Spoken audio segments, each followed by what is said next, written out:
All aboard! Welcome to the All Aboard podcast. I'm your host, Brandon DeFreitas, here at DeFreitas Enterprises Studios, and here with the owner of DeFreitas Enterprises and the three-time leading champion in our Patriots Go for Four League, Alex DeFreitas. Alex, how are you today?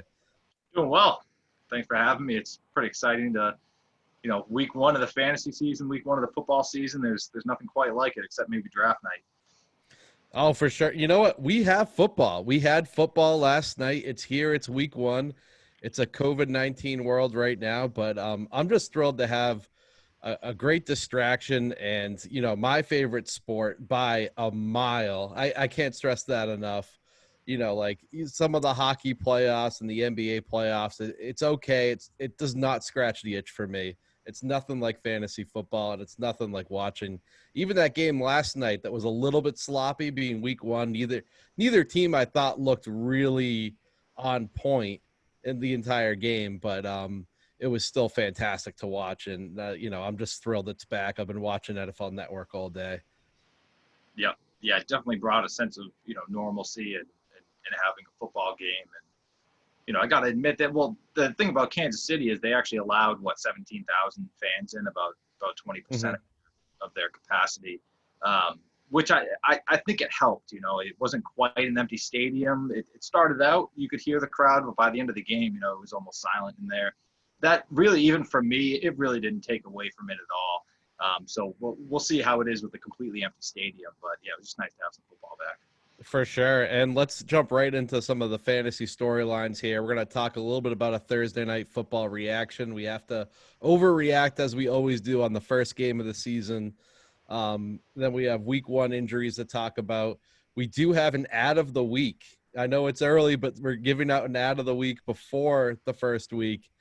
And then we're going to go through the week one matchups. We're not going to like super take a ton of time going through, but just point out a few things for each owner and, sort of give our take on who we think might have the edge there. But for first on the Thursday night football reaction, like I said, Alex, doesn't it feel like every year the first game you've been waiting so long that Thursday and then you have a few days before Sunday, you really overrate the value of what happens in that game. I remember a few years ago, Jay Ajayi had a monster Thursday night performance, and all the reaction was Jay Ajayi on the Eagles is like all of a sudden the running back won.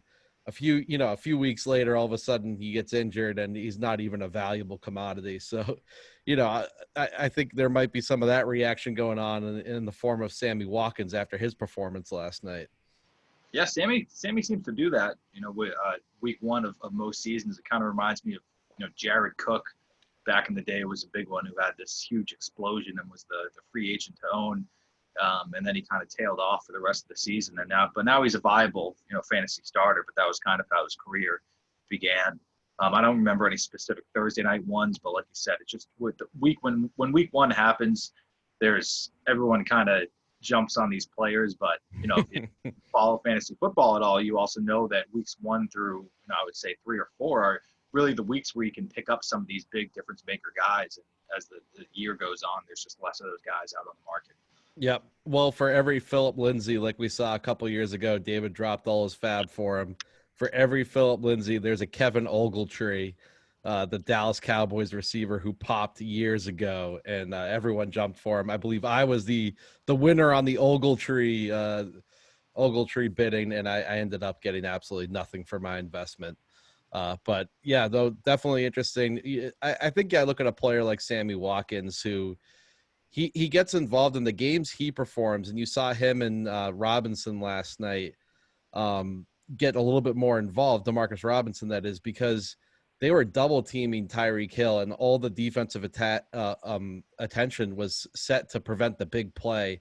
And that's when Mahomes will hit you underneath for these secondary receivers. And so I do think Sammy Watkins can have a little bit of value there, but I owned him last year, and it just seemed like there were so many weeks where it was like 4 catches, like 35 yards or something like that. So I don't think he's going to be a regular fantasy starter for the rest of the season, but I think he is a good bye week fill in and someone you can put in your flex and he'll be somewhat involved in the offense. Yeah, I think outside of the big three in Kansas City with Kelsey Hill and Edwards Hilaire, you really kind of just play these guys hoping they're going to get a long score, or for some reason be as involved in the short game like Sammy Watkins was. So you don't want to rely on these guys to be a weekly starter outside of those big three. But if you're like, hey, it's my second, or my second flex, if you play two flex positions, then just go with the guy with the high upside and let it roll. You make a good point. I remember I owned Mecole Hardman last year, and Hardman last night had a 30% snap share. That's kind of what Mecole Hardman is, and he's a guy you can own on your bench. And if you're really out of options for your flex position, throw in one of these Kansas City players, and you might get that big touchdown that week. So, everyone in that Kansas City offense has some degree of value. Let's talk, though. I'm excited to talk about it. The second coming of Maurice Jones-Drew, as I call him, the hyphenated name, Clyde Edwards-Helaire. Oh, man, what a first debut performance from Edwards-Helaire. Going into that game, there were all the beat reporters were saying he was going to split carries with Darrell Williams. I thought they would split the rushing attempts, and then Edwards-Helaire would get more involved in the passing game. I did not expect 25 carries on night one. And, between the 20s, Alex, running from 11 personnel when he's not facing a stacked front, he looked really, really good in that offense. Yeah, I agree. And I think that was the most impressive part was, for his size, running inside and running between the tackles would be the biggest question mark. And that's where he really thrived. Mm-hmm. It just really impressive for me to see his cuts and his vision and how he was able to run between the tackles. That's really what stood out to me. He showed a little bit of power too, running over a couple defensive backs. He does remind me of Jones-Drew because he's short. He's 5'7", as we're not going to get into it on the podcast, but Kevin Lee and I have been going back and forth on the side. Kevin just keeps saying he's small, he's 5'7", but he's short, but he's stocky. He's about the same size as Maurice Jones-Drew, both 5'7". Jones-Drew was 210. Edwards-Helaire's 207.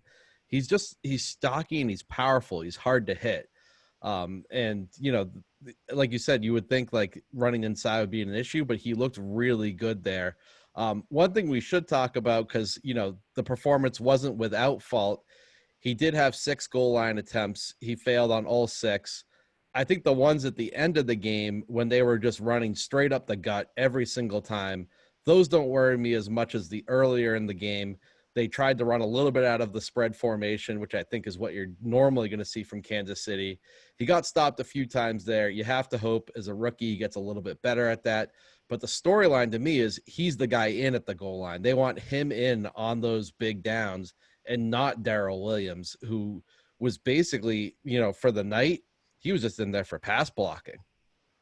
Yeah, he didn't look great at all. I think it's funny to mention Helaire and say we were really impressed with him running between the tackles, except on the goal line. And, that was the one spot where, like you said, late in the game, I think it was more of, we'll pound it in, but if we don't pound it in, we're going to run the clock out. So I'm not as concerned about that. I do think he's going to have to develop his style a little bit. It seemed like his goal line style was more, I'm just going to pound the rock in there.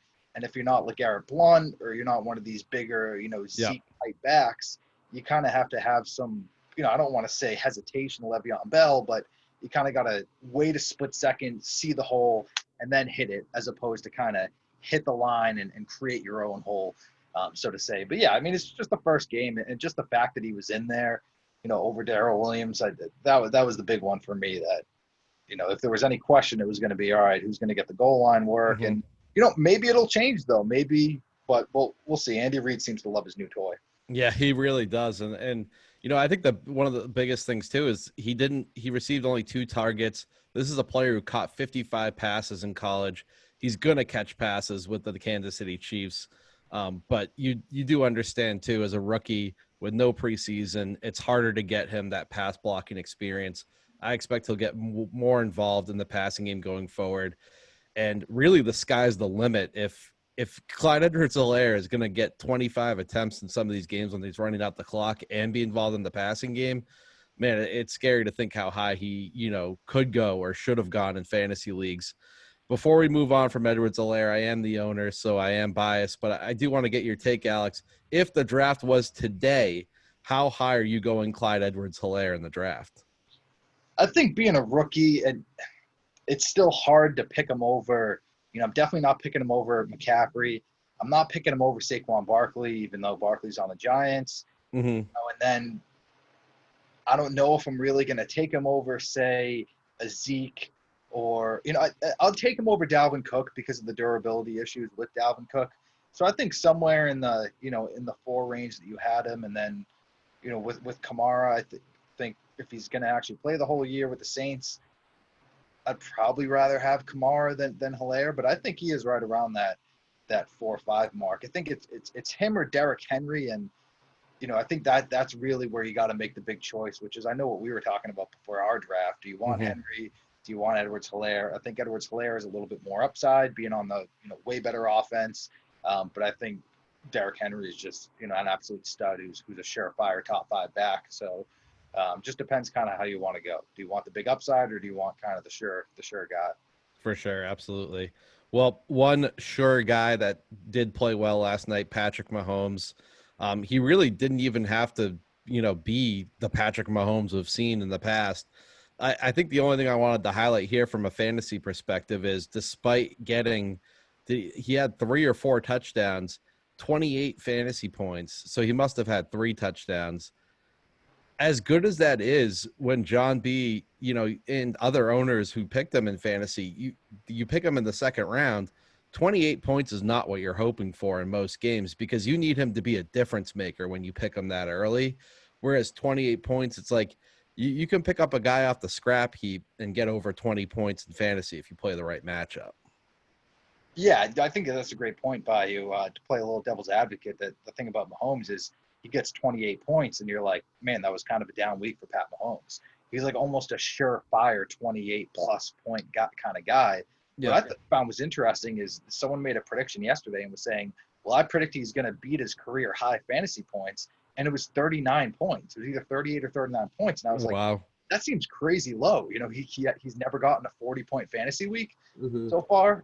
But I think it's just that consistency, because you have to play the matchups if you're going to have a guy like Goff, or, Stafford was playing great last year, but I know your quarterbacks that you're playing between, can they get 28 plus points? They can, but you almost have to play the matchups. And I think it's a lot, more likely that you're going to run into a teen week with one of those guys than with Pat Mahomes. So not quite the explosion that I think people who drafted them in the first or second round were looking for, but at least it wasn't something that you're going to have buyer's remorse. Right. Speaking of buyer's remorse, Matt Green with his, I'll take Watson. Deshaun Watson and that Texans offense looked anemic for most of the day. But Watson ended up saving his fantasy game in garbage time. What is your concern level on a Deshaun Watson because if you drafted him where he was going, he's your every week fantasy quarterback. You didn't draft Deshaun Watson to stream him. Based on what you saw in that offense without DeAndre Hopkins, I mean, where's your concern level for Watson going forward? I got to say, I'm not concerned at all about Deshaun Watson. I think you look at week 1 in a COVID year with no preseason, with limited team reps in the offseason, and he still ends up getting over 20 fantasy points. I think it's only going to go up from here. The Chiefs defense was playing amazing, and once he gels with his new guys and Brandon Cooks and, starts, I think David Johnson had a hell of a game, which he did. I'm bitter of being that I owned him last year and kind of got screwed over. But I think their offense is just going to get going. And this is exactly what fantasy is. If you have a guy that's as talented as Deshaun Watson, even when he has 3/4 of a bad game, all of a sudden he makes 2 drives and, he's up there having a great fantasy week. So I'm not concerned. Yeah, and I think you make a good point. The Texans defense looked horrible, because I said at the beginning, I mean, you would have thought the Chiefs were operating on all cylinders. I didn't think they were. I thought they were a little bit sloppy on the offensive side too, but they just, their simple attack last night was enough to just tear apart that Texans defense. And if the Texans defense is horrible, Deshaun Watson's going to find a way to have fantasy value, much like, a Jameis Winston in Tampa Bay in past years. I think outside of Clyde Edwards-Helaire and David Johnson, who you referred to as well, who looked pretty good and is going to get a lot of volume there in Houston, a big storyline was Will Fuller's involvement. And I have a few stats I picked out from Twitter here. Will Fuller had 10 targets, good for a 31% share on the team. He had 51% of the air yards on the team. For anyone who's wondering what air yards is, it's a stat trying to I can't think of the right word right now, but it's trying to get to who gets the targets that really lead to fantasy points, the big targets in the air. So they total the yards, the balls in the air. So if like Watson throws up a 50-yard bomb and it's not caught, it's like that's 50 air yards for the receiver, because you want to see who's getting those chances to make the big play. Will Fuller had 51% of the air yards for the Houston Texans. And then another stat too, 9 out of his 47 snaps in the slot. What this all tells me is that Will Fuller is going to be the go-to guy for the Houston Texans this year, the guy they're going to try to replace in the DeAndre Hopkins role, maybe not to the same effect, but he's clearly ahead of Brandon Cooks and Randall Cobb, as well as Kenny Stills there. So I think as long as he stays healthy, this could be the year Will Fuller returns consistent, wide receiver 1, wide receiver 2 type value. Yeah, I'm big on Will Fuller. I think the biggest thing with him was, can this guy stay healthy? He has had a lot of soft tissue injuries, which, coming from an Amari Cooper owner, I can't really talk about. But yeah, just it was interesting because they got Brandon Cooks, and I know maybe durability wise, or as the Patriots fan, we're not too high on Cooks, but I think he's a great supplemental piece to your wide receiver game. But I would never think of him as the wide receiver 1. So when you look at these rankings and you look at the mock drafts and kind of the ADP, Cooks and Will Fuller were pretty much neck and neck and almost were interchangeable. Yep. And personally, I'm like, I'd rather have Will Fuller. First of all, he has years of chemistry with Deshaun Watson, and he's just built more to be that wide receiver 1, to be the Hopkins replacement if there is one. So, yeah, I think anyone who grabbed him, in the early to mid rounds was going to be a great pick as long as he stays healthy.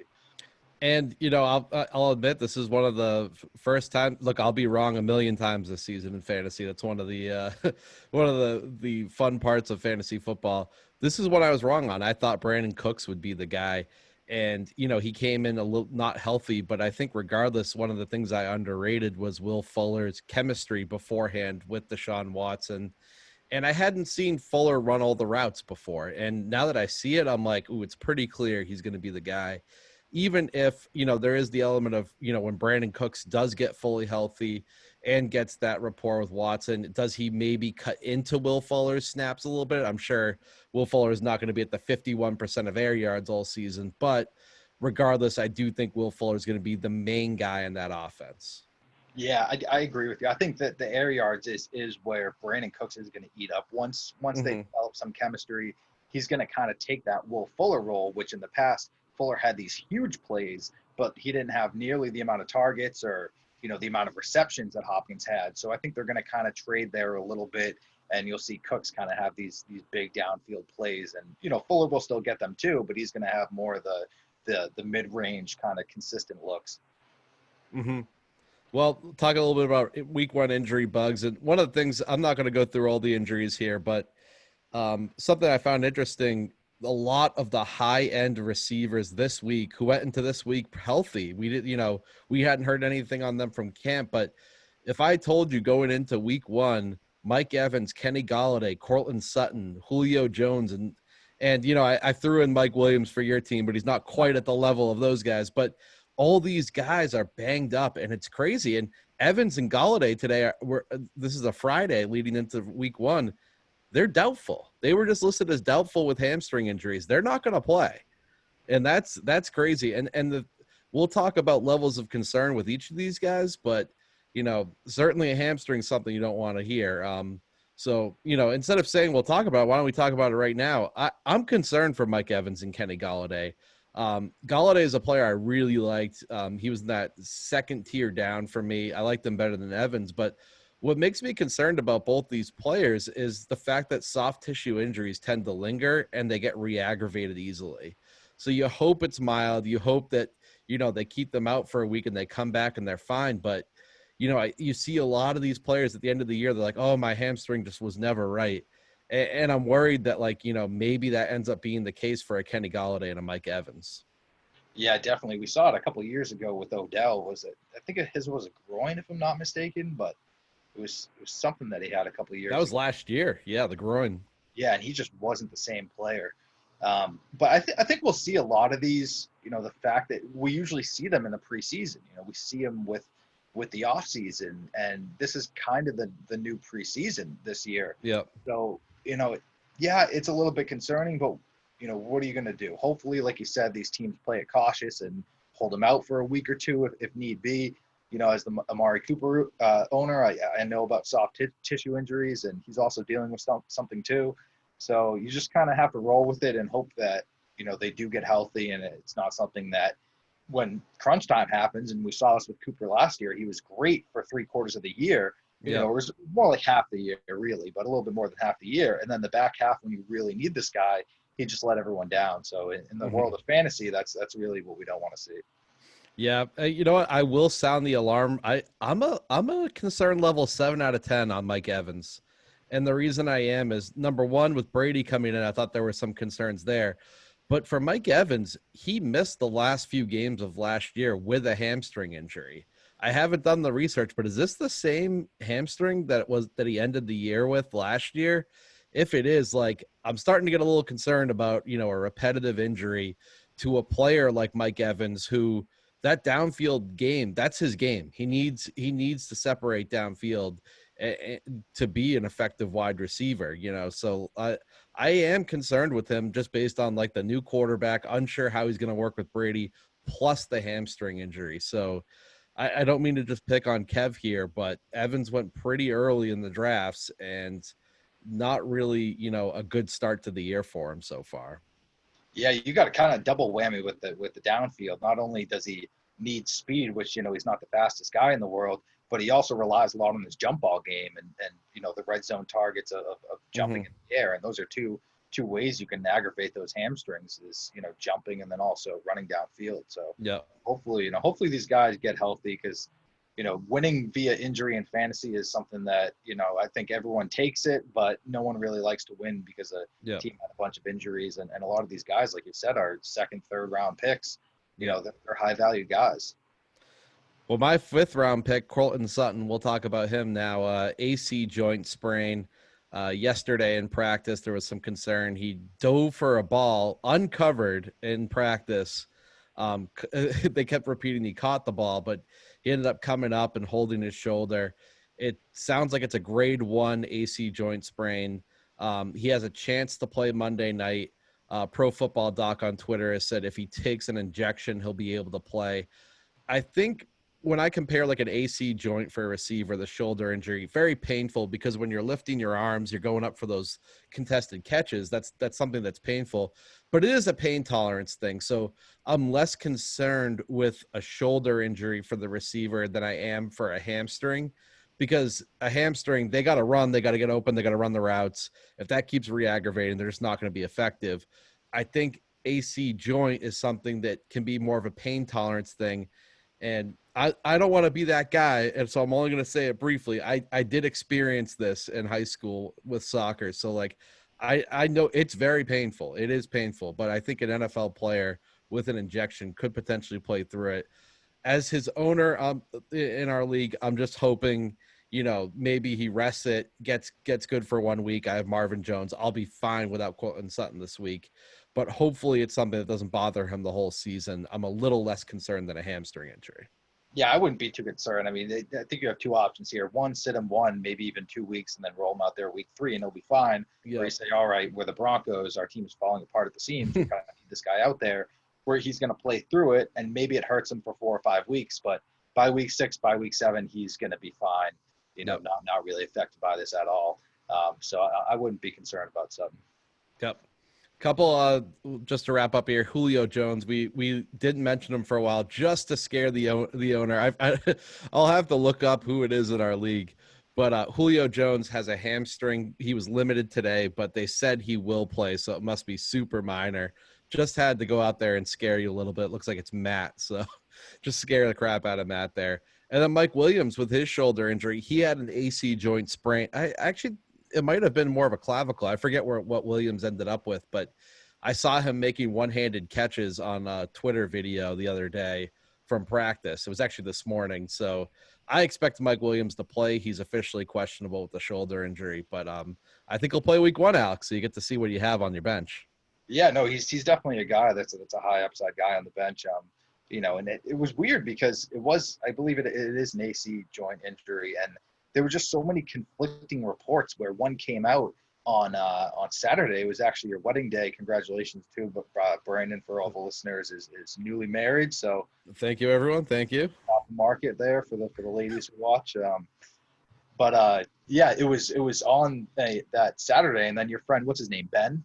Yep. Ben came up and he shows me this article, and it's like Mike Williams expected or could miss entire of September, and I'm like, what the heck? Or like, that would kind of change the ball game whether or not I hold on to this guy. Yeah. And now he's questionable by the coach to play, and it's just you got to take all these reports with a grain of salt. And if you like a guy, don't rush to make decisions too quickly.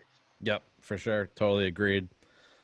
Speaking of decisions, we're gonna get into the matchups, but there were a lot of moves, and I want to give the whole league credit for this because, I like to see the activity going on. There's a lot of people, cycling out the end of their rosters.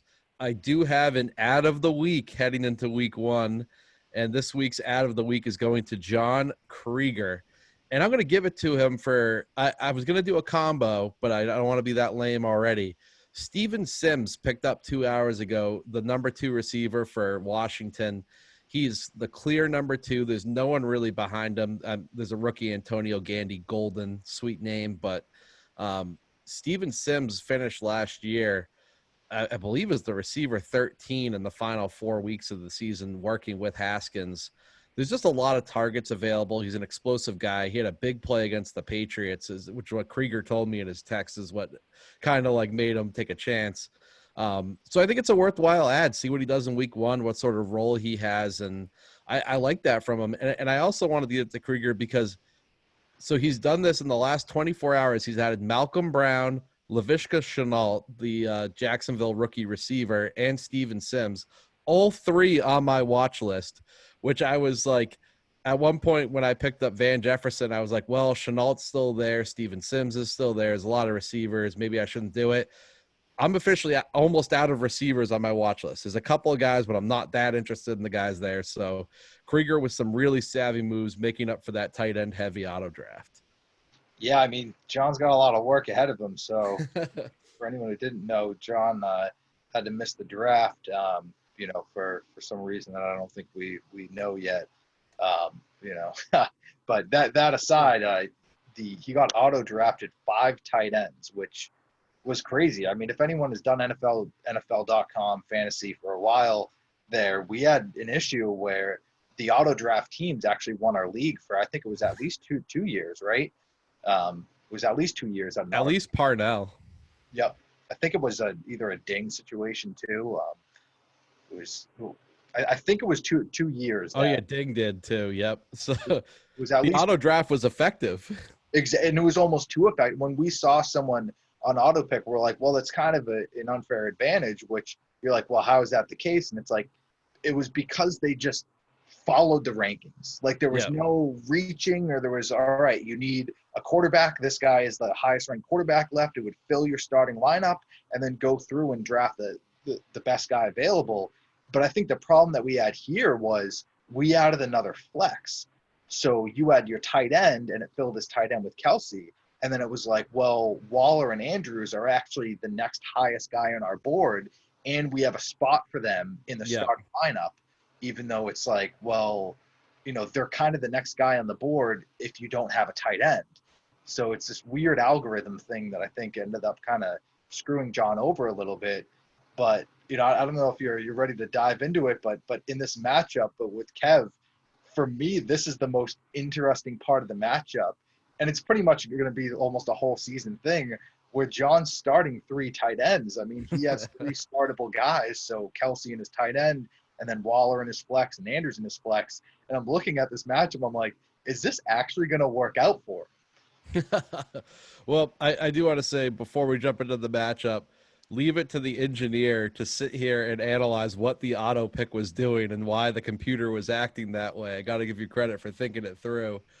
Me with the accounting, I'm like, wow, this is just he's getting boned by the auto pick. That's all I know.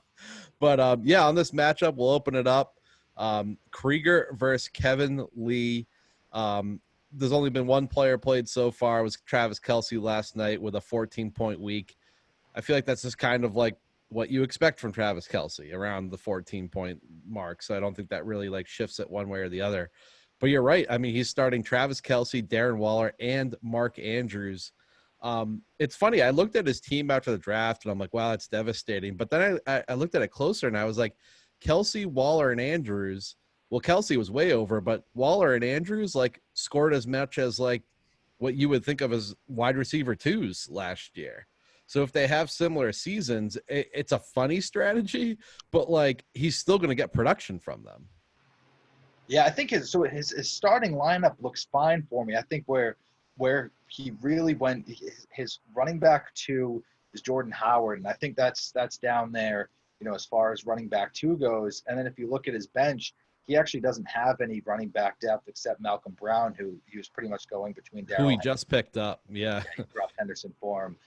So I think that's where it really kind of the 5 tight ends screwed him over. And he actually still has Noah Fant too. So he's starting 3 tight ends, and then he has one on his bench. So I think he's going to have to make a move at one point, and maybe move a Mark Andrews, who, if he starts strong, and then try and get either a better running back too, or I would actually go and try and get some depth, because if something happens to Howard or Barkley, he's going to be between a rock and a hard place. Mm-hmm. Yeah, I agree with you. And I even mentioned to him when I was talking to him, I was like, listen, like, I have a lot of receivers on my team. I don't really have running back depth. If he's going to go for running backs, like, I wouldn't be able to really throw anything out there. But I was like, you have a bunch of tight ends. If Chris Herndon doesn't work out for me the way I expect him to, like, I know what team to go and start the conversation off with, because Krieger has a major surplus there. I like Noah Fant on the bench too. Like, Noah Fant is in that Chris Herndon range. Like, I'd be almost as happy to have Noah Fant. Personally, I wanted Herndon, but like, they're both upside tight ends. So like, I do think at some point Krieger's going to have a chance to trade one of these guys. Yeah. Looking over at Kevin's side, Kevin's side of the matchup, really a tough situation because he is the Mike Evans owner. He just moved Mike Evans to his bench, and it just thins it out. Like, Deshaun Jackson was a savvy draft pick, because the cool thing with Deshaun Jackson is you get him late every year because no one expects him to stay healthy, but he's always so playable. And I think the last 2 week ones, he's absolutely smashed. So Kevin's got him in the lineup against, a weak Washington defense. I think that's good. But that second flex is so weak now without Mike Evans. Ronald Jones, to me, he's not the guy. I think Leonard Fournette is going to come out in week 1 and immediately take the majority of the carries in that Tampa Bay offense. Yeah, I think he is going to get the majority of carries. I just think as far as the whole Brady's in there now and pass blocking and, coming out of the backfield, Brady likes his check down to his running backs. So I think that Ronald Jones, at least for this week, is a decent play for Kev. I think what really screwed him over was, and he even said this on our chat, if Evans had come out with this injury even yesterday at this time, Kevin would have played Sammy Watkins. I 100% believe that, because I believe it, looking at his options too. Yeah. So he's really potentially, what he's missing out on here is, let's say Ronald Jones puts up an 8-burger. He's missing out on 10 points, which really should have been Sammy Watkins with his 18. So it'll be interesting to see how that plays out. And I think if I were him and Ronald Jones puts up 8 points, like I'm streaking in the streets. Like, I'm pretty happy with that from Ronald Jones. Like, that, I don't think he has much more upside than 8 points. So, yeah, and then if it's scrimmage yards, I completely agree with you. You got to hope that for some reason he somehow gets into the end zone, but I wouldn't bank on it. But we'll see how it plays out in the red zone snaps. His other players, I look at his team right now, and he has, Kerryon Johnson against Chicago. But they just brought in Adrian Peterson. DeAndre Swift is healthy now. I kind of wouldn't start a Detroit running back at this time. Christian Kirk at San Francisco. Until I know what Christian Kirk's target share is in that offense, it's a little tough. And then Latavius Murray's more. I mean, you could play Latavius Murray. I think. Yeah, you know what? I would say, like, I don't want to, like, set Kevin's lineup on the podcast, but that's what we're here for, right, Alex? Influence people. I think I would go Latavius Murray against Tampa Bay over Ronald Jones. Tampa Bay has a great run defense, but I just think Murray has a better chance of falling into the end zone at some point than Ronald Jones does in that Tampa Bay offense. Yeah, I agree with you. I think the one caveat here is that Kevin has Kamara. So and that's one of the things too that I think is a little bit tough with this team with Christian Kirk, because he also has DeAndre Hopkins. Mm-hmm. So I've fallen into this kind of hole in a couple of years, and I'm really getting away from it, where I had the quarterback and the running back on the same team, and it really limits the amount of explosion you can get per week, because if the quarterback is scoring, unless it's a pass to the running back, then your running back isn't scoring. So if Kevin puts in Latavius Murray, if Murray's scoring, then Kamara isn't scoring. Likewise, if Kirk is scoring, then Hopkins isn't scoring. So it's really tough how you kind of have to look at these guys. And I kind of did that with Cooper and CeeDee Lamb, where I wanted CeeDee Lamb, but I already had Cooper. So I'm like, I'm not really going to draft him, unless he really falls, because I don't want to play both guys. Yep, for sure. Yeah, especially I'm fine with a quarterback running back or a quarterback receiver. I don't love the quarterback running back, but to your point, two receivers on the same team, you really limit your upside, because on any given drive, only one of them can score. Yep. Well, anything else you want to mention on this matchup before we move over to John B. Michelle?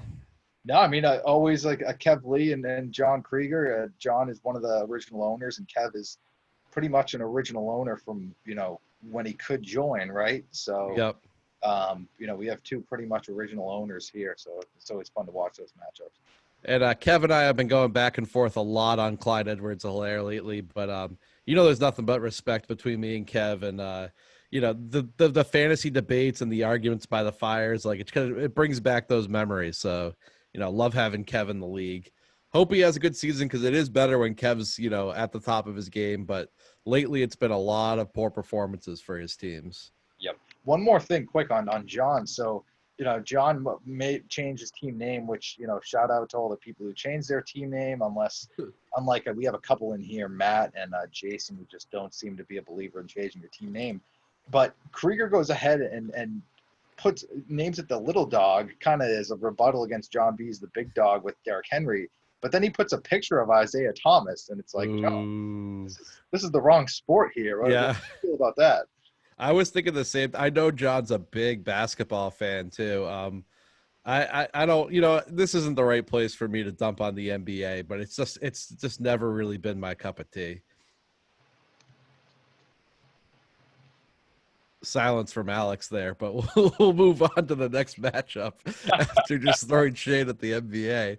A lot of people like it.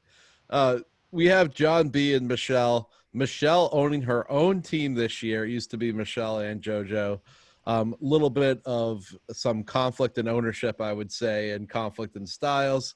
Now it's Michelle's team to run on her own. And her first order of business was to accidentally draft Miles Sanders in the second round. But I think it's a good mistake. Miles Sanders has a lot of upside. And then she had drafted Austin Eckler at the end of round one, who's more of a solid, what you're getting from Eckler. So I kind of like shooting for the stars, where if there's a player at the end of the first round there who could jump into the top echelon, I think it could be a Miles Sanders, if anyone. So I do like that.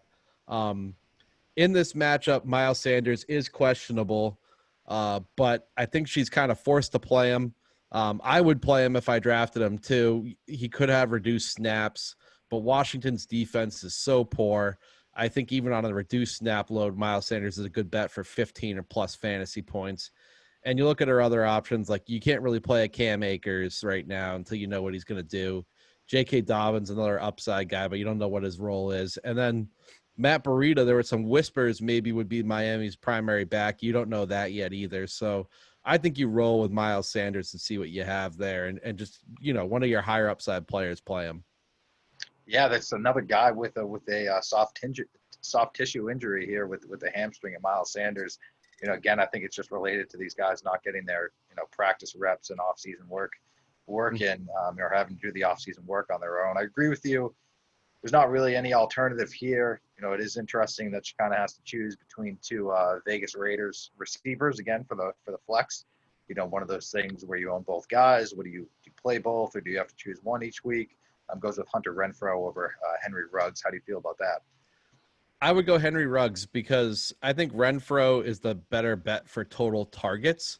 But I also think, when you think about the Las Vegas Raiders offense, it's really interesting. They're starting two rookie receivers in Henry Ruggs and Brian Edwards on my own team.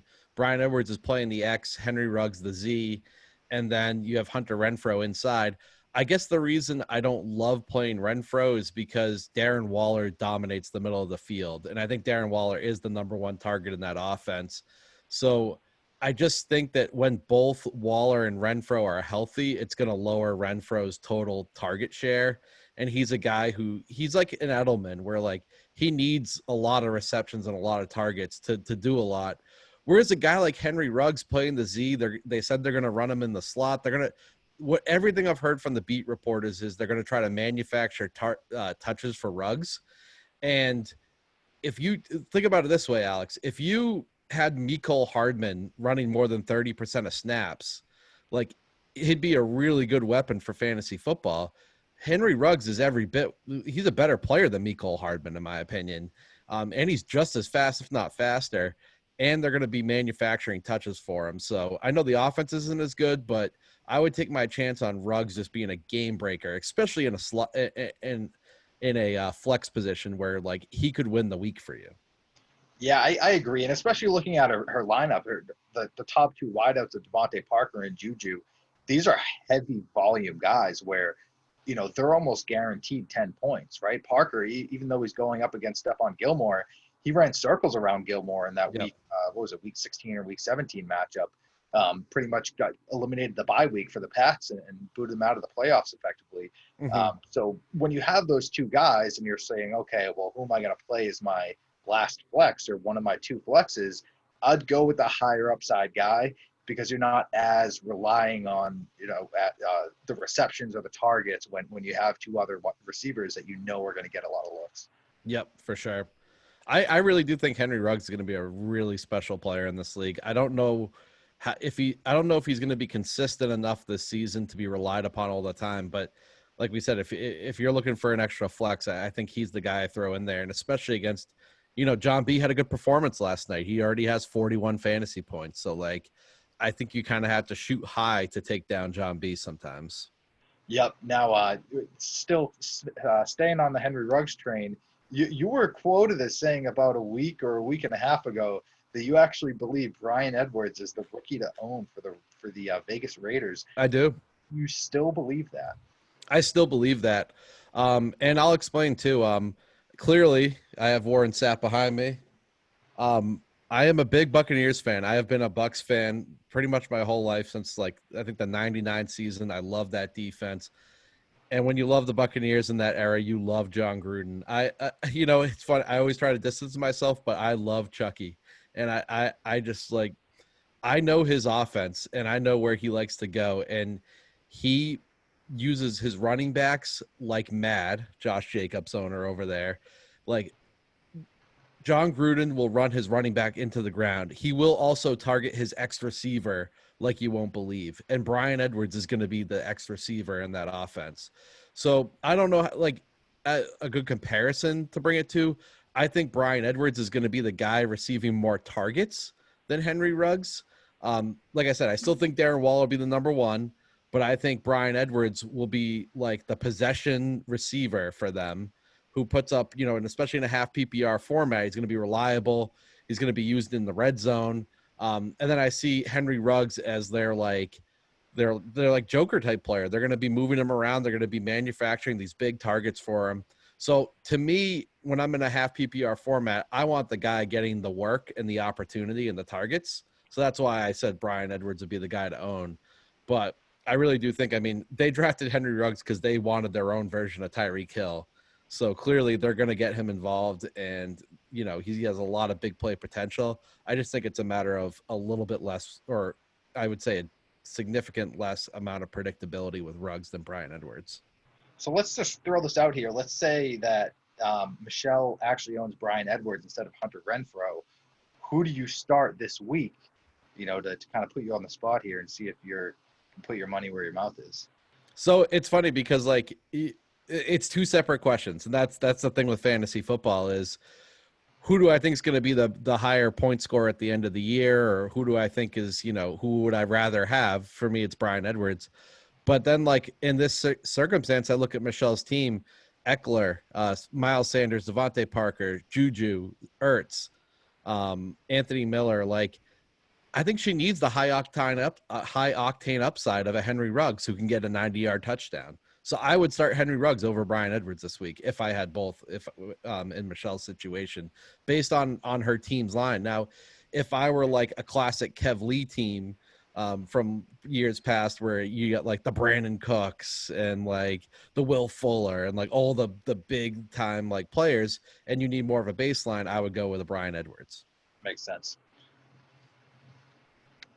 Rest of her team, I like Anthony Miller, so I think the rest of her starting lineup it makes a lot of sense here. And Perriman could get pretty involved in that Jets offense eventually, so he's a good bench player. Switching over to John B's side, am I the only one who just sighs when like you open up the app in the morning, and it's been 2 years in a row of John B just ravaging the fantasy league? He's had some seriously good teams 2 years in a row. And then on night one, John B has the highest point total. And you kind of roll your eyes. You're like, oh, here we go again. John B. And he identified a mid-round receiver, Will Fuller, who looks like he could crush his ADP. So we're back. John B is going to be a really strong team. If I were to pick out a weakness with his team, it's the number 2 running back. Last year he had the 2 top 5 running backs. This year he has Kareem Hunt behind Derrick Henry. I like Kareem Hunt. He was my emergency option if I didn't get the 2 backs that I wanted in the first 2 rounds and I missed out on that second tier.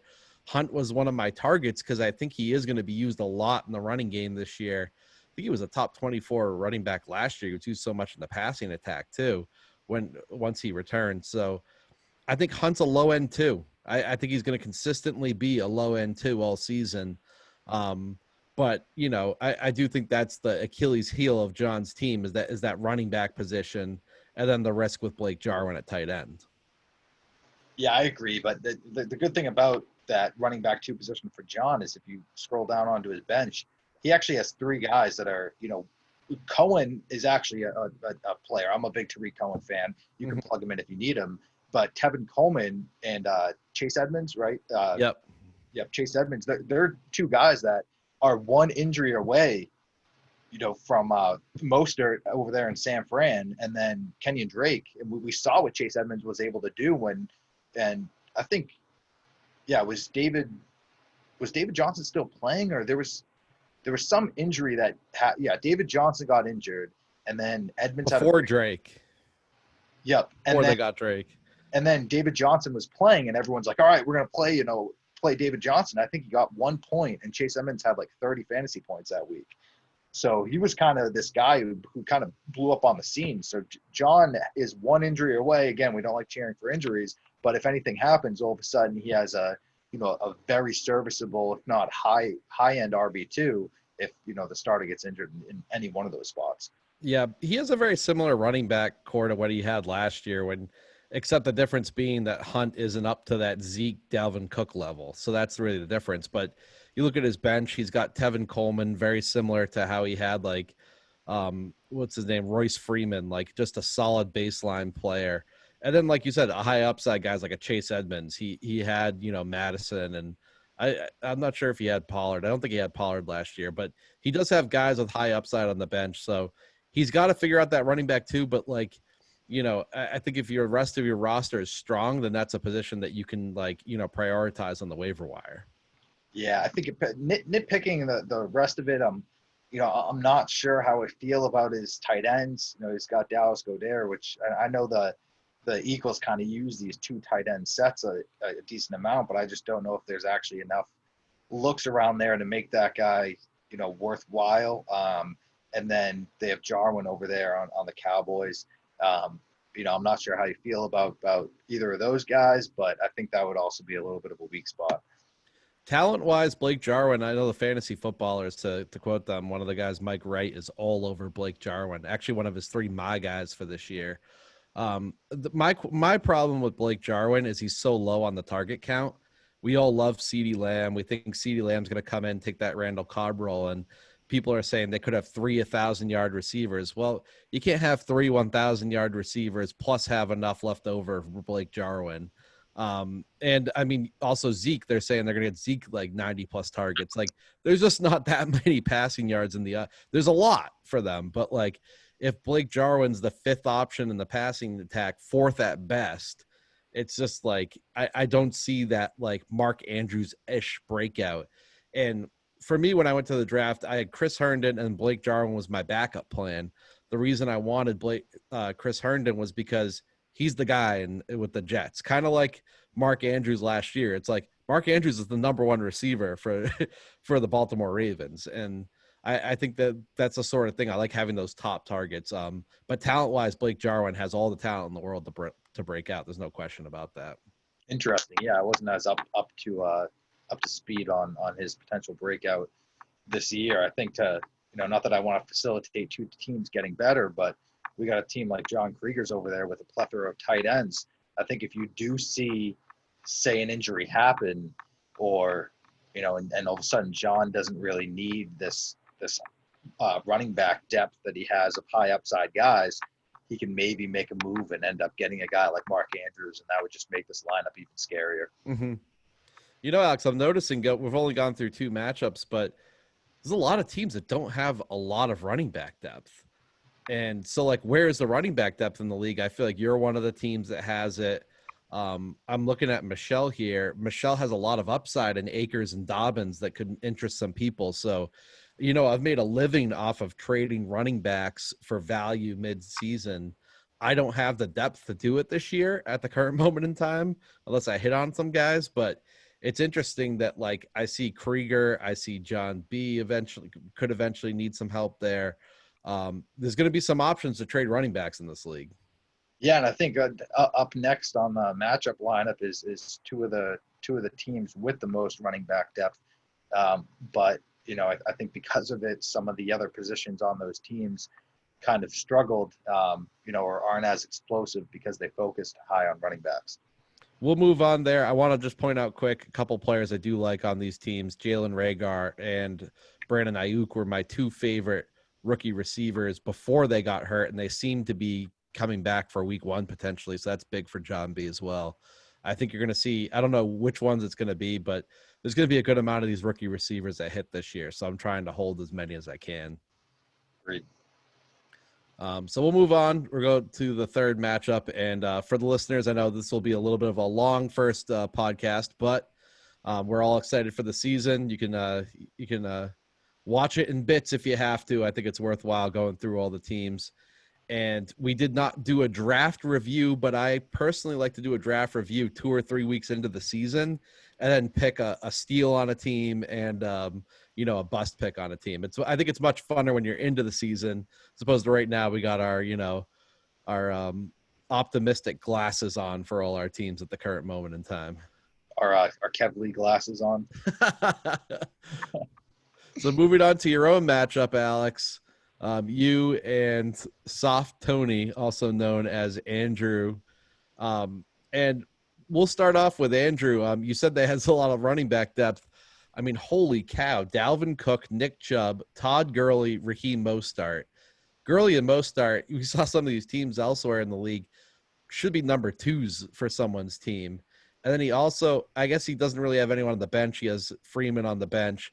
But, man, Andrew has a lot of running back potential. He's going to be fine at that position. Where he really, didn't prioritize his wide receivers. Oh man, he's got Marquise Hollywood Brown. Love that as an upside guy.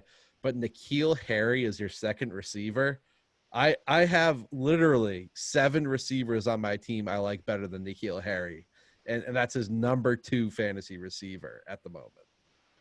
Yeah, no, that's definitely the spot where where his team struggles. And it was funny because we were both drafting, and we kind of had similar draft strategies where we went running back, and Chubb was kind of that last guy in that, I would say tier 1, but maybe the tier 2 range, where I got Joe Mixon, and then Chubb is kind of very similar. The thing that I really like about Mixon as opposed to Chubb is Mixon is the guy. I mean, Yep. Chubb, you have to fight with Kareem Hunt. You're losing some stuff in the passing down backs, but it's still great. And then I think in the third round was where he grabbed Gurley, and I had my eye on Gurley because if I could get Gurley as my running back 3, I knew there was a ton of upside, but he snagged him before I could get him on the turn in my pick. And then, I think I got Cooper then. And we had very similar draft strategies, which is why we have the running back depth that we have. But when I just look at his top 4, because I originally drafted them and I'm like, all right, I want to play Le'Veon Bell, and I'm also really big on Devin Singletary. I had him last year, but now some news came out about, how involved Singletary is going to be. And then we have to see this whole Lev Bell, Adam Gase thing. And all of a sudden I'm like, you know what? I'm going to put my receivers in there, and I'm just going to let me see how these guys go week 1. And my 4 running back strategy turned into a 2 running back strategy up against his 4. So now that I'm looking at it now, I'm like, I'd rather have his 4 running backs than my 4 running backs, but I still like him. It's just kind of the bottom 2, Gurley and Mostert, as opposed to Le'Veon Bell and Devin Singletary. I think there's a big advantage there for Andrew. Yeah, I mean, I gotta say, I like Le'Veon Bell better than Todd Gurley this year. I know Bell has had his question marks, but make no mistake, the Jets can't get rid of him. They still need him, and they're gonna throw the ball to him. So even if like Frank Gore gets a little bit more involved, I think Le'Veon Bell is gonna be a solid floor guy. I think Todd Gurley's done. I'm gonna stake my flag. Some players you put your flag on, you say, I'm taking a stand here, and like I'll look like a clown if I'm wrong. I think Todd Gurley is legitimately cooked. I think that's part of the reason that the Los Angeles Rams last year struggled, because they were trying to use Todd Gurley and he didn't have it anymore. Maybe he gets a ton of volume in Atlanta, but can he even take a ton of volume anymore? Look, I hope the guy's owned before I start, spitting. I think he is. Brian Hill, the backup running back for Atlanta, some of his teammates said they were like surprised that they brought him in. They thought Brian Hill would get a chance at that lead gig. I think Brian Hill's the starter before we hit week 6. I really think Todd Gurley's cooked. So I personally would take Bell over Gurley. You look at Mostert and Singletary, I don't know where to go there. I'm just going to be honest. Like, if you want me to pick one, I guess Mostert because of the offense and the running of the San Francisco 49ers, but you can't really predict when the heck Kyle Shanahan's going to play anyone. It's completely matchup based. And then Devin Singletary, they brought in Zach Moss, but he's a player that really performed well last year. So if he can get his fumbling in control that he was doing in camp, he could have a good season too. So, I would actually take your 2 guys over his 2 guys if push came to shove, but I really hate Todd Gurley this year. Interesting. I don't know if you can do a little refresh on the starting lineup over there. But this is why we do the podcast to influence people into making some changes. So went ahead and made a change to my starting lineup based on discussion. We're going to put Le'Veon Bell in there and roll with it. I moved Sterling Shepard to the bench. But we'll see. These things can change at the drop of a hat. But I really wanted to be able to start more running backs and receivers. That's why I drafted them. So thanks for the little push there, and we'll see if that lineup change holds. It's funny. Like I'm going to screw you up here because I was about to praise Sterling Shepard in the starting lineup, but he does have a tough matchup against Pittsburgh. I think the thing I would look out for is Sterling Shepard. For a while there, it was looking like he was going to be the number 1 guy this week for the New York Giants against Pittsburgh. I don't know what Golden Tate's injury is. I think he's going to play now. And then I think Darius Slayton's playing too. So I'm not as high on Shepard as I was, earlier. But I think Shepard, from all intents and purposes, is going to be their number 1 receiver this year. I guess I wouldn't recommend him because I forgot about the Pittsburgh matchup. But he's a player I think you're going to be able to plug in at receiver for most of the season. I do like him. So do you go with Shepard or do you go with Boyd playing the Chargers?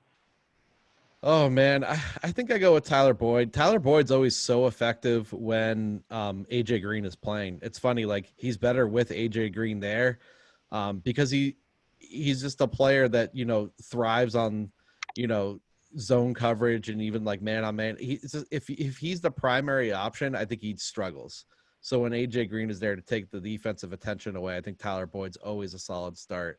I like what you have going on right now. I know Le'Veon Bell is not a hot start, and people were I know the fantasy footballers were going back and forth yesterday when they were talking about him. But the thing with him is, like, it's just hard to see a world where Le'Veon Bell doesn't get 10 points, you know? Like, he's going to get the receptions. He's going to get the 10 points. It's also hard to see a world where he gets over 10 points. But it's like, I just feel like he's going to be right around that double-digit mark. And, you know, a player like Sterling Shepard, he's going to need to score to be over that double-digit mark. I don't think he's going to get enough receptions against Pittsburgh.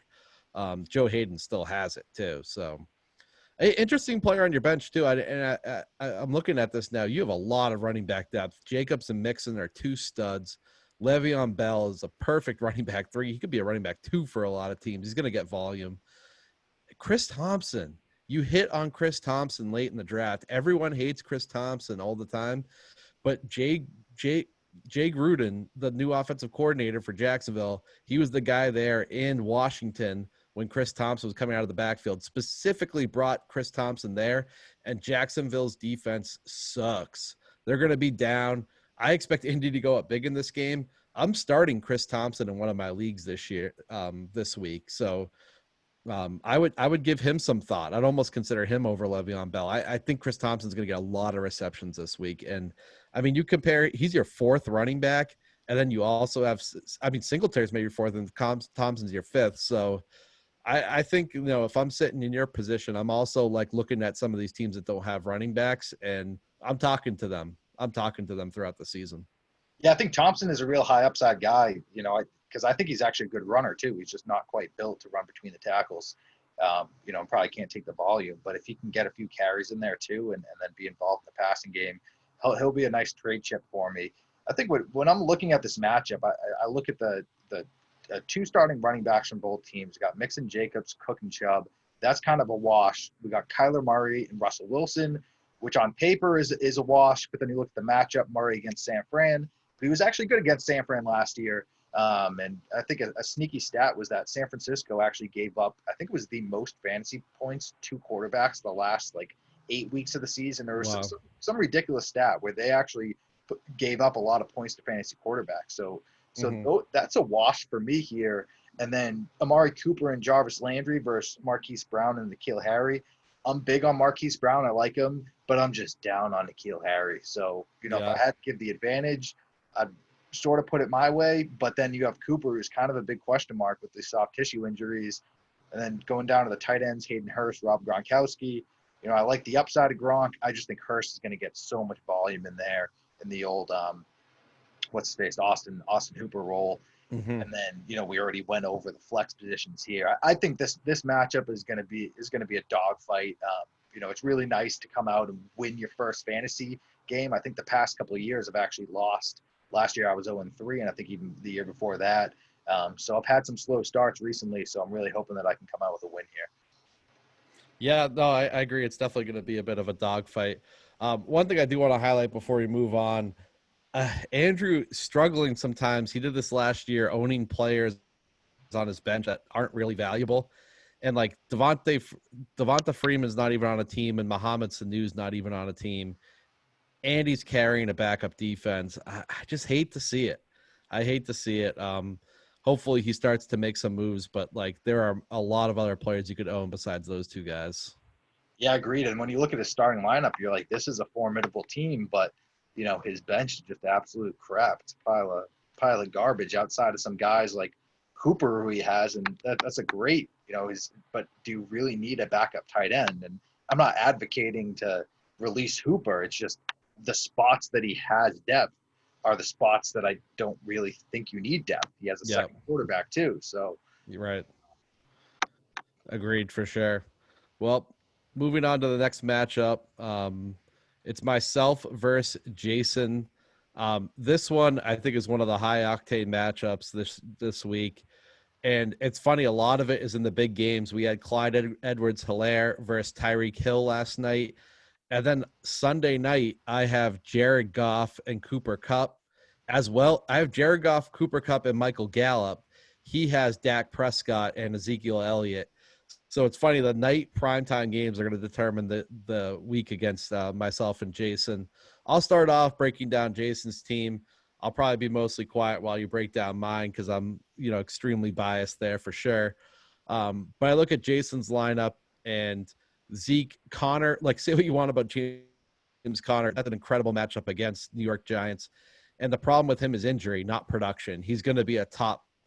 I wouldn't surprise me if he's a top, 5 back while he's healthy. Like that's how good James Conner can be. Probably more realistic top 10, but he's going to be a real good asset for Jason while he's healthy. We'll see how long he can stay healthy. I'm a little worried of AJ Green and Alan Lazard, his flex plays. And the reason I'm worried about AJ Green is we've seen this Andre Johnson. We saw, I'm trying to think of some guys last year too, but we see these players who are these older receivers and their production just goes off a cliff. Fitzgerald would be a big one. Yeah. Is AJ Green good anymore? We don't know. We haven't seen him since like the beginning of the 2018 season. And he's just been so injury prone, so nicked up. I'm very interested to see how good he is. I don't think we know that. And I think he's very injury prone on top of it. So Jason taking a lot of risk with Connor and AJ Green on the same roster. Lazard's a good, player. He's going to be like the number 2 for Green Bay, but he just doesn't excite me in the flex there. I look at his bench, a guy like Damian Harris out 3 weeks. I like Damian Harris, but we don't really have we have COVID spots we don't use for injured reserve. So I would cut Damian Harris personally. I just don't think you can hold a guy like him for 3 weeks who's going to return to a sort of a committee type role. The rest of his team, though, I don't really see anyone on his bench that I would start. Montgomery is healthy, so he got a value on Montgomery in the draft because everyone thought he was going to miss week 1. But considering he's healthy now, maybe Montgomery goes in the lineup for Alan Lazard. But very interesting to see. He took a risk on Montgomery for injury, took a risk on AJ Green and James Conner. So he's pulling the John B. take all the values for injury in the draft strategy. Wow. So I was just looking at Montgomery because, that would be an interesting play for Tariq Cohen. And I'm reading over the article here, and it says that he would have been listed as probable if the NFL still used that designation. I didn't even know. Oh, wow. So they got rid of the probable. It's only questionable. Yeah. Wow. That's kind of. So questionable pretty much means you're playing, and then doubtful usually means you're out. But now it's like more of, maybe some doubtful guys are really more questionable. Mm-hmm. Why would they just get rid of that? I don't really get the rationale there. I forget why they got rid of it, but I think there might have been an issue with probable people missing. I don't know, like something with it's all about the bettors, the bettors and the fantasy players these days. Yep. But yeah, that was pretty much all I see in Jason's. I'll give you my quick soliloquy. My one decision really was Cortland Sutton, benching him because I just have an option who's healthy in Marvin Jones. And if Kenny Golladay is missing this week anyway, I think that makes Marvin Jones an even better start. So I'm putting Marvin Jones up in the lineup. And then I will pick up a defense. I won't name. I'm interested in a handful, so I don't really care who gets picked up. But the decision has come down to really keeping Van Jefferson or Alexander Madison. Yeah, I think based on what we discussed, I don't know if you wanted to, should we divulge that information that we were discussing? Yeah, why not? Yeah, we might as well. So it's either going to be a bidding war for Alex Madison, or I kind of think you should hold on to him. But Brandon, you were basically saying that with the new CBA, there's this clause where as long as Dalvin Cook plays week 1, he could actually sit out the rest of the year and then still get paid. So that's why you were saying that you're hesitant to get rid of Madison. If in fact, it's probably a long shot, but if it does happen, all of a sudden Madison is a top 10 back right off the bat. So I think on that front, and there's always a little bit more depth with wide receivers, especially on your team, how you drafted wide receiver heavy. Yeah. Jefferson is kind of a more expendable guy to you than Alexander Madison would be. That's sort of where I'm leaning. It's hard because the new CBA, but from what I've been reading, if Dalvin Cook plays week 1, then he will be able to, it will count as an accrued season for him, and then he can hold out after week 1. And I saw him, he was interviewed the other day. He said, if Coach Zimmer calls my name, I'll be out there. but he looked really upset, and like they're continuing negotiations, but the Vikings aren't moving off their amount because they think Cook will just have to accept it, being that they can franchise tag him like 2 years in a row, and they have a lot of leverage on Dalvin Cook right now. So his leverage on the team really, and if I were Dalvin Cook, is to sit out after week 1 and be like, fine, like you guys are in trouble this season if you don't have me. I think part of the reason there is a problem, and maybe that leverage isn't as strong as Alexander Madison is such a good backup that I think Minnesota says, well, we'll play Madison and we'll get 85, 90% of Dalvin Cook. Yep. Yeah, definitely. Looking over your matchup here a little bit, what I really like about it is, like you mentioned, how, you both had guys on Kansas City, and I think you probably got a tiny bit more out of Edwards-Helaire than maybe you had, hoped for, maybe the 16-point debut, and you ended up getting 19.8, so you're probably pretty happy there. And then Tyreek Hill probably got a little bit less than Jason was hoping for, but like you mentioned, he got bailed out, man. That touchdown came. Yep. Tyreek Hill was looking at a 3-point game, and then he ends up getting the extra catch and then the receiving touchdown there. So I think if you look at the stat line, you say, all right, I'm a little bit disappointed with Hill. If you watch that game, you're like, man, I just dodged a bullet with that touchdown. Yeah, for sure. So I think that's kind of how it shaked out, and that was a primetime game. But I really like the Sunday night matchup. I think you have the stack with Goff and Kupp, which is always just so explosive. And then the other sort of storyline here is he has Dak Prescott, a great quarterback, but you're throwing Gallup in there in your lineup, which, it works both ways. You're like, well, any sort of points that Gallup is going to get is going to be from Prescott, but it's a great way to kind of hedge Prescott, where you're like, hey, maybe if Prescott has this big bomb, or if he really goes off, chances are Gallup is going to have a strong game too. You know, interesting thing where you're like, well, do I play this guy because he's going to get points from his quarterback? But if I play him, then, all the points that the quarterback gets, some of them are going to the wide out. So I think that's very interesting to watch and see how that shakes up. Oh, no doubt about it. I think this is one of the more intriguing week 1 matchups as a result. A lot of high octane players, and Jason's team's going to be interesting. He took a lot of risk, and I'm interested to see if that risk pays off throughout the season. Yep. And then looking at some other, the wide receiver 2, I think you have two real explosive guys in Chark and Metcalf. I think Chark is kind of a guy who really came on the scene, and yes, he was a top 10 wide receiver for the majority of last year, Kevin, and was even a top 5 wide out for, the better part of the first 5 or 6 weeks there. And then, so seeing who kind of comes out there will be interesting. And then also the running back 2 spot. Well, I guess it would be, the running back 2 spot, I would say. So Aaron Jones for you, and kind of comparing him to the James Conner, Ezekiel Elliott. We'll see one of those running backs between Conner and Elliott for Jason should match Clyde around the 17, 19 points. And then I think that other running back who doesn't quite get as many points, seeing where they shake out will probably make a difference too in this matchup. Mm-hmm. Anything else you want to highlight in this matchup before we move on? I guess just looking down at the flex, I definitely think you have an advantage here. I think AJ Green, he could have a big week, but he's just such a big question mark. And then I do like Lazard. I just think that Green Bay has really changed. They're not as potent of an offense as they were, 3 or 4 years ago. So how much is the wide receiver 2 really going to get in an offense with Aaron Jones and Devonta Adams? It's tough to say. So I think you do have an advantage there in the 2 flex plays. And then, we'll see who you pick up on defense. Yeah, I'll definitely let you know when that happens. And it was my draft strategy to get 2 of the top running backs, and then I just wanted to pound receiver because I thought there was a lot of value there in the mid rounds this year. And then I got lucky with Antonio Gibson. Looks like he could be a really good, running back on my bench because I was thin on the bench at running back. Now I'm feeling like pretty good. So we'll see how it ends up panning out throughout the course of the season. Well, Tom and Matt is the next matchup we're going to talk here. We might go a little bit faster. We're on about like an hour and 20 minutes. We're setting records on the length of this podcast. So something to know for the future with the matchup episodes. They do take a little bit of time. But I'm looking here, Cry Me a Rivers versus Injured Reserve. Matt had a pretty solid week one. Deshaun Watson bailed them out with garbage points, and then David Johnson with a solid 18 points.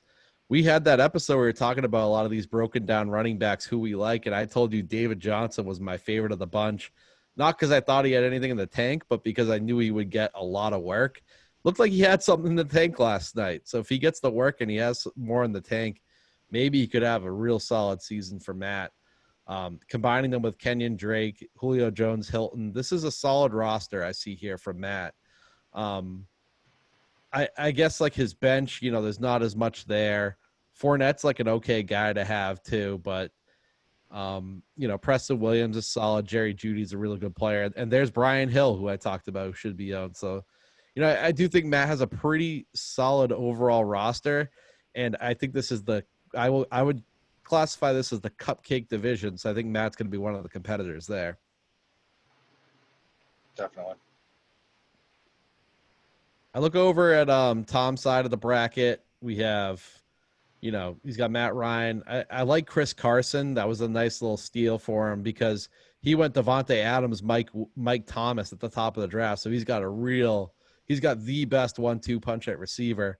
Plus he has Keenan Allen. So that might be the best 3 receivers I've ever seen assembled in our league. That's incredible. But his running back core is shaky where he has Jonathan Taylor, real talented running back in a great matchup this week against Jacksonville. We just don't know what his role is going to be, splitting time with Marlon Mack. Then he's got Sony Michel, who just like Sony Michel might be the guy against Miami. So he's all right. But after that on his roster, it's just DeAndre Swift. And we saw this from Tom in previous years. He really loads up at receiver, doesn't keep a whole lot of running back depth. My concern for his strategy is just that if you're going to do that, I feel like you need a stronger running back too. He really needs Jonathan Taylor to hit this year to have a good season. Yeah, I agree with that. I think that, he kind of lucked out too with it really looked like Damian Harris was poised to supplant Sony Michel there in the Patriots offense. He had rave reviews from camp. And let's say he doesn't get hurt. Are you playing Sony Michel this week? I'm not. I'm not. Yeah. How much value does Michel have even going forward in the season? So he's really got to hope that Michel picks up to where he was in the 2008 season for the Patriots, and just holds off Damian Harris even when Harris comes back. Because like you said, is his running back depth, and Swift was a guy that had high upside, and then they go and sign Adrian Peterson. So now you have a 3-headed monster over there with Kerryon Johnson and the 2 of those guys. So, yeah, that's definitely one of the weak spots on his team. But to your point, I mean, those 3 wide receivers, holy crap. I'm not even big on Keenan Allen. I think he's the most overrated wide receiver in the NFL. But if you're telling me I'm going to have him as my 3rd wide receiver in fantasy football, I'm doing jumping jacks over here. But then looking at his running backs, it kind of scares the crap out of me because you do have a Jonathan Taylor who, all right, he could be one of the highest upside guys this year. But they also have a 3-headed monster. I don't know if I could put Nyheim Hines in 3-headed, but let's say, Marlon Mack is a great running back over there.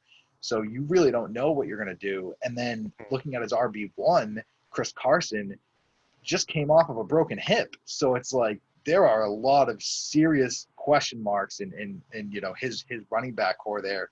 He's got to hope Carson stays healthy. And then, he's a low-end, running back 1, very high-end RB2. And then if Jonathan Taylor hits. So if those 2 guys hit, Carson stays healthy, Taylor ends up being the guy, then this is a scary lineup. But, a lot of question marks there.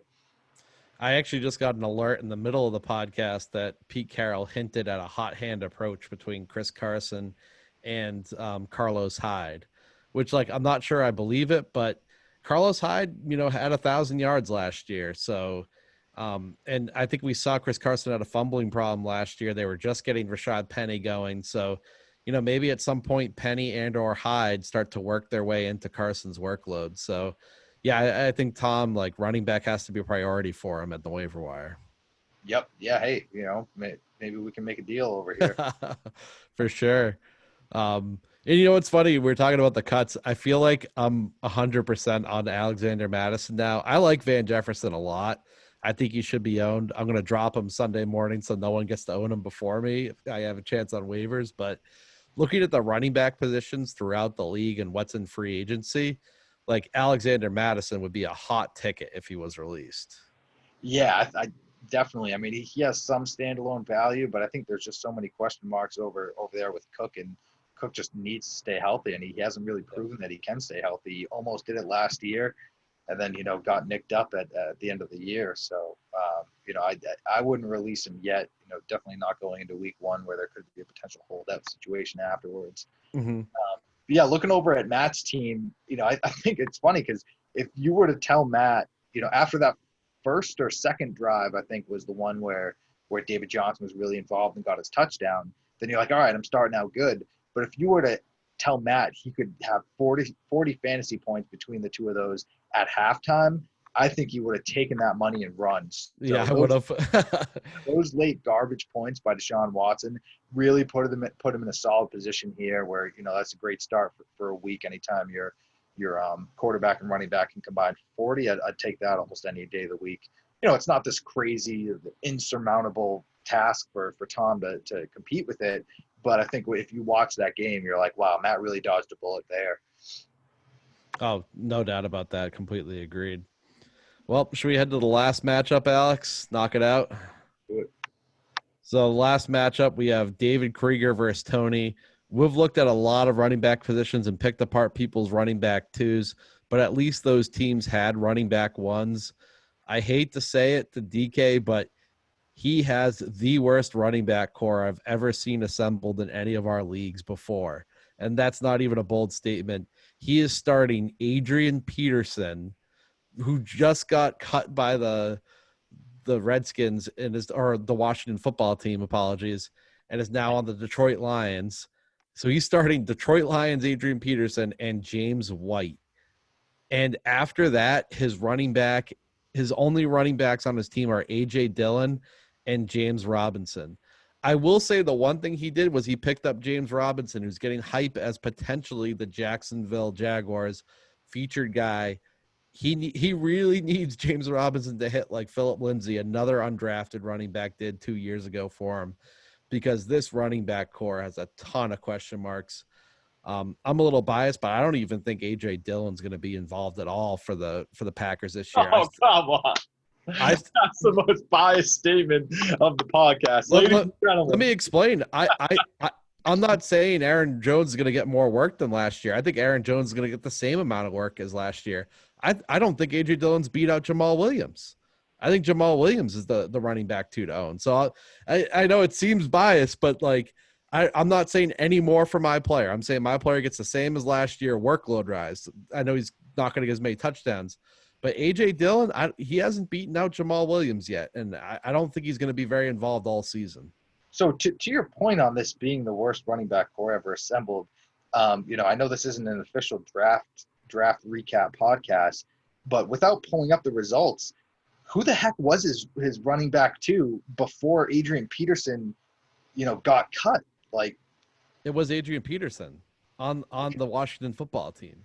Okay, so he had Peterson, who you thought might be the RB1, who clearly that didn't work out, and then luckily he got picked back up. But now I think he's in a full-blown committee over there. Which at best now that's what it would have been over in Washington. But yeah, man, this is a little where he's really got to hope that either Peterson can somehow beat out the rest of the running backs over there in Detroit, or you have a guy like A.J. Dillon who somehow, I think the only way Dillon has standalone value is if something happens to Aaron Jones. Yeah. And then, this Robinson guy who I don't even know his first name, James Robinson, who the heck knows what's going to go on there with the Jacksonville Jaguar situation. So yeah, this is pretty brutal. This is why you got to hold on to Alex Madison. Now, what David did do is he got an early quarterback and an early tight end, and this is what happens. Like, you give up another position when you do that. So he does have Lamar Jackson and George Kittle. He needs them both to be extreme difference makers to make up for his running back core. And I'll give you an example. I looked at what happened last year, and this is obviously like, Aaron Jones having a big year, but Aaron Jones by himself scored as many points as Adrian Peterson and James White combined. So you're talking about combined James White and Adrian Peterson. Like, he's giving up an entire position to me playing against me in a matchup. That's how bad his running back core is. Yeah, now that you say it, that's probably what happened is that, when you draft a Lamar Jackson in round one, you're kind of going to have to take some hits. And, his wide receiver core is actually pretty good. Kenny Galladay, obviously, we talked about, is a little banged up, but A.J. Brown is, a really explosive guy. And then I actually really like Diggs as my third wideout. Diggs is a flex guy, and then Terry McLaurin. So, yeah, looking at this wide receiver core, it's actually, It's great. pretty great wide receiver core. And that's what happens. You draft Lamar Jackson, and then you go and have a great wide receiver core. Well, your running back core is going to be kind of, a pile of hot garbage, which I do like James White. I think, just he's carved out a role in the Patriots offense. It's going to be hard to replace. I think Damian Harris was a good pass catcher in college, so maybe he can kind of eat away at that if he ever comes back, but then he's hurt. So I think White is a real solid guy that he can rely on week to week, but, not a very high upside guy. He's not going to get goal line. I don't think they're going to run as many kind of shotgun draw plays in the goal line that they might have with Tom Brady out there with Cam Newton. And then you got Cam, who might end up getting some rushing scores. So, he's not going to be a guy that wins you any week. So to have that as your RB1, well, you kind of need to have a better RB2. But, looking at his wide out, I guess you have all these high explosive guys at wide receiver. So it could pan out for him. Yeah, I think the big thing with James White is, well, I mean, he's not going to be as good as he was with Brady. There's just no world where he's going to be. And Cam Newton before Christian McCaffrey didn't really throw to his running back. So, like, I don't, I think that's not saying Cam Newton can't throw to the running back, but just because he threw to Christian McCaffrey, old world Christian McCaffrey, doesn't mean to me that he's going to go in and throw to James White. Yep. No dig to James White there, but switching over to the other side, man, Tony always assembles a pretty good team. I mean, he's got McCaffrey, and that's a huge advantage. Receiving core, Thielen, Godwin, Woods. That's awesome. Robert Woods was a steal in the 5th round. I was deciding between Woods and Kupp in round 3. I just didn't want both, so I was like, holy cow. I drafted Kupp 2 rounds before Woods. I did not get quite the value that Tony got. Adrian, I mean, but then it's funny, like, and then you look at the other side of the value. Tony drafts Melvin Gordon. He must have drafted him fairly early. And I get Philip Lindsay. All the reports from Denver are that Philip Lindsay was so much better than Gordon in camp, to the point where they planned a feature role for Gordon. They've now switched to, they came out today, the offensive coordinator, and said, we have 2 starters. We're going to make it even work between Gordon and Lindsay. Yeah, Gordon kind of scared me, just because the way he runs, and then the initial reports were that he was really struggling with the altitude. And, quick side story is I always thought that altitude thing was bullshit. And then I actually went out to Denver and I walked up. Granted, we drove up to the mountains, but I walked up 10 steps and I literally was almost about to pass out. Wow. I was like, this is no joke. I can only imagine playing a football game in here. Yeah. So, I have a couple friends out there too, and they say you actually get acclimated pretty quickly. So, he should get acclimated, but, he's never seemed to be in the best shape, so maybe it's something he struggles with. And I also think Lindsay is a stud. So, yeah, I agree with you. Getting Lindsay and getting much more value is, the way to go. But then when you're sitting with Christian McCaffrey, you can kind of take a flyer on a Melvin Gordon. For sure. And then Evan Ingram, a really high upside tight end that he has as well. So I really like Tony's team. I think, I look at David's team. I think the problem with David is he needs Lamar to be last year's Lamar. If Lamar is last year's Lamar, then he was worth the draft pick. And David will have a good season. But I'm sorry, I just don't, I don't play to get the same stats as last year. And I think there's going to be some touchdown regression on Lamar Jackson. I still think he'll be the number 1 quarterback. I don't think it's going to be this wide chasm that ended up taking me to the championship. Yeah, I agree with you. And I mean, when you take him in round 1, that's where it's like you're drafting him based on last year.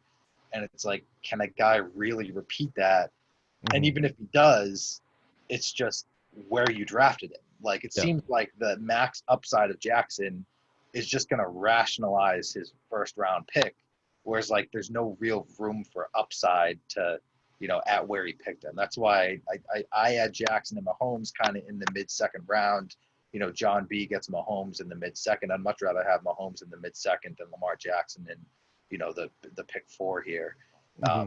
But yeah, for me, looking over at Tony's team, You know, I like the running back, obviously the best running back in the league. And then Gordon, I think, you know, serviceable. I think he's a little bit low on the RB2. You know, I'd rather have him as kind of a flex guy, but he's also rolling out Marlon Mack, where, okay, if Mack can fend off the Jonathan Taylor, then I really like that as a flex. You could even rationalize Mack as the RB2, you know, if he can hold out Taylor for the year.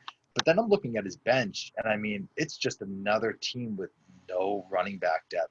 He's got Yeah. Boston Scott, who's just going to be a backup this year. I mean, I'm sorry, he's not going to be involved with Miles Sanders. You know, maybe a little bit, but I don't think Some he's gonna passing work, but not much more. have any weekly value there. And so let's say Marlon Mack does end up not being the guy for Jonathan Taylor, and let's say Gordon ends up, you know, playing second fiddle to Philip Lindsay. All of a sudden, like, he's struggling to even fill his running back core, you know, with these guys. And I don't think it'll be that drastic. I think Gordon will be a guy you can play as your RB2, even if he should be an RB3, you know, but just another team with, you know, very little running back depth. Yep, totally agreed. One thing I would like to highlight is I really, really like the rookie receivers this year. It's supposed to be the deepest rookie receiver class in the last decade. We see more on these teams, CeeDee Lamb on David's side, and then Michael Pittman and Chase Claypool on Tony's side. I have two myself as of now. Van Jefferson likely to hit free agency, so someone could invest there. But like, I just like I want to hold on to these guys and see who's going to be the breakout. Because you look at last year, a couple on David's team: AJ Brown, Terry McLaurin, Marquise Hollywood Brown. These guys had really good first years at receiver, and you know, maybe it's a little delayed, but I just think there is some value to be had at the rookie receiver market this year. I'm very interested in this class of receivers, so I do like seeing some teams investing. Yeah, no, I couldn't agree with you more. The one thing that I'm kind of pushing back on a little bit is if I look at his team, he's got Thielen, Godwin, and Robert Woods. So that's a pretty stellar, you know, top three wide receivers. That's great. And then he's still got a guy like a John Brown over who's the number one or, you know, number one or number two with Stephon Diggs, you know, a starter out there in Buffalo. So that's four guys you can play pretty much any week. And then it's like, so how much do you really need this excessive wide receiver depth when you got John Brown on your bench? Maybe you get one of those rookie guys, and you know, I know it's playing a little too late here, but you got a guy. What was the breakout running back in Washington that you know you have? His Antonio name, Gibson, yeah, yeah. Gibson. Names getting away from me for some reason here, but you know, obviously I didn't draft him either, but you had a guy like Gibson available, you know, in the 8th round. And I know you even picked him a little bit earlier than he would have been taken. So, you know, at a lot of these points where these rookie wideouts were getting picked, I just think there was some running back value where, you know, some of these teams really need it. Both David and Tony, I think, just need one more running back. And I think they already have amazing wide receiver cores where if I could trade one of those rookie wideouts for a high upside, even rookie running back, I would probably do it. Yep. And I will say again, Alex, I'm looking at these teams. Everyone needs running back help. Alexander Madison's going to be the keep. I believe Van Jefferson could be that guy, and I want to be able to get him back with my fab. So Sunday morning, I'll be releasing Van Jefferson. I just got to wait another day. Well, we know you've always been a big proponent of, you know, all these defense and, you know, who needs a defense. So you could put your money where your mouth is. I think Tim Doherty was the one who actually coined this one week. He always had Steven Gostkowski, and he didn't want to drop someone for a kicker, so he just didn't play a kicker. I actually followed suit, I think, a year later and did the same thing. I think it was with the defense, where I had one of these top defenses, and I was like, you know what? I don't want to drop anyone for 1 week of a defense, but you would be taking it to a total new level if you just didn't play a defense the whole year because of your depth there on the bench. Yeah, I'll be picking up a defense. Especially it's such an important matchup against Jason. Right now we're projected fairly evenly, and I don't have one yet, so the defense could make a difference for me. It's just I am showing putting my money where my mouth is in terms of I don't care. Like every team in the league can pick up a defense today. You know, reduce the defense pool by 12. I'll still pick up whatever's left over. It's like it is what it is. So how funny would that be if you actually started the defense who got 0 or negative points? You'd probably be pretty pissed. I'd be pissed because then I really do think Van Jefferson, and I'll put it out here on the podcast, and I just think this is the player who's, has really good route running, and the top scout, Jim Nagy, at the Senior Bowl said that his pick for being this year's Terry McLaurin is Van Jefferson. He's 24 years old. He's the son of, I think you might remember this, Sean Jefferson. Oh, yeah, with the Chargers, right?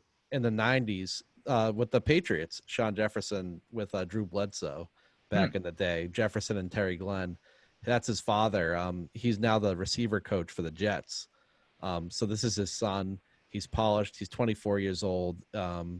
He didn't have college production, but Jim Nagy was saying he thinks this will be the guy who's better in the pros than he was in college. So on an offense that lost Brandon Cooks. So I think he could potentially get the Brandon Cooks role.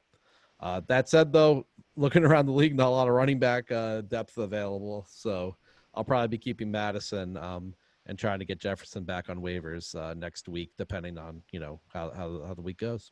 Yeah, if it makes you feel any better, too, it's like, well, you can't win a champion. I mean, you could, but you probably wouldn't win a championship if you don't play defense. So, you have to make this decision eventually. Yeah.